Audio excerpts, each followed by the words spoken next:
Welcome guys, and this video I'm going to show you how to clean the print head on Epson L3151 and do nozzle check.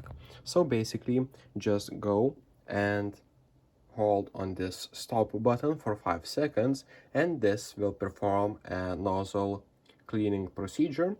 After that, what you'll need to do is just basically turn off your printer to do a nozzle check. Okay, and now what we need to do is just hold this button and the power on button simultaneously for 5 to 10 seconds. So you'll need to wait till the printer turns on and just hold it a little bit more, so you'll get something like that. Okay, and this shows how your printer is printing.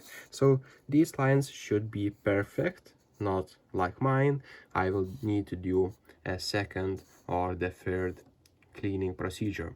So basically that's pretty much it, guys. If this video was helpful, please make sure to subscribe to Guide to Everything, comment down below for the algorithm, and see you in the next one.